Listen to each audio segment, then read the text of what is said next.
ಸ್ನೇಹಿತರೆ ನಮಸ್ಕಾರ. ನಾನು ನಿಮ್ಮ ಕನ್ನಡದ ಹುಡುಗ. ನಾನು ಇಂದು ಒಬ್ಬ ಒಳ್ಳೆಯ ವ್ಯಕ್ತಿಯ ಬಗ್ಗೆ ಹೇಳಲು ಹುಟ್ಟಿದ್ದೇನೆ. ಆ ಒಳ್ಳೆಯ ವ್ಯಕ್ತಿಯ ಹೆಸರೇ ಶ್ರೀ ಪ್ರೇಮಾನಂದಜಿ ಮಹಾರಾಜ್ ಅವರು. ಪ್ರೇಮಾನಂದಜಿ ಮಹಾರಾಜ್ ಅವರು ಹುಟ್ಟಿದ್ದು ಉತ್ತರ ಪ್ರದೇಶದ ಕಾನ್ಪುರದ ಅಕ್ರಿ ಗ್ರಾಮದಲ್ಲಿ. ಇವರ ಮನೆ ವಾತಾವರಣ ಹೇಗಿತ್ತಪ್ಪ ಅಂತಂದರೆ, ಅವರ ಮನೆ ವಾತಾವರಣ ಒಂದು ಭಕ್ತಿಯಲ್ಲಿ ಮುಳುಗಿತ್ತು. ಅವರ ಅಜ್ಜ ಕೂಡ ಸನ್ಯಾಸಿಯಾಗಿದ್ದರು. ಅವರ ತಂದೆ ಮೊದಲು ಒಂದು ಭಕ್ತಿಯಲ್ಲಿ ಮುಳುಗಿದ್ದರು. ನಂತರ ದಿನಗಳಲ್ಲಿ ಅವರು ಯಾವಾಗ ಪ್ರೇಮಾನಂದಜಿ ಮಹಾರಾಜ್ ಅವರು 5ನೇ ತರಗತಿಯಲ್ಲಿರುತ್ತಾರೋ ಆಗ ಅವರು ಜೀವನದ ಉದ್ದೇಶವೇನು ಎಂಬುದನ್ನು ಪ್ರಶ್ನಿಸಲು ಪ್ರಾರಂಭಿಸುತ್ತಾರೆ.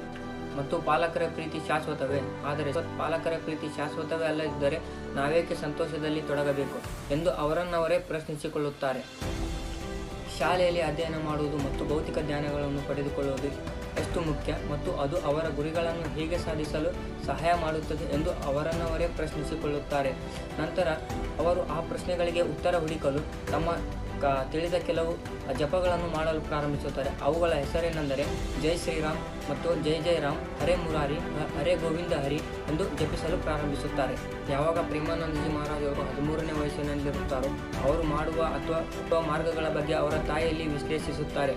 ಆ ನಂತರ ಒಂದು ದಿನ ಬೆಳಿಗ್ಗೆ ಪ್ರೇಮಾನಂದಜಿ ಮಹಾರಾಜ್ ಅವರು 3 ಗಂಟೆಗೆ ತಮ್ಮ ಮನೆಯನ್ನು ಬಿಟ್ಟು ಬ್ರಹ್ಮಚಾರ್ಯವನ್ನು ಸ್ವೀಕರಿಸಲು ಮನೆಯಿಂದ ಹೊರಟು ಹೋಗುತ್ತಾರೆ.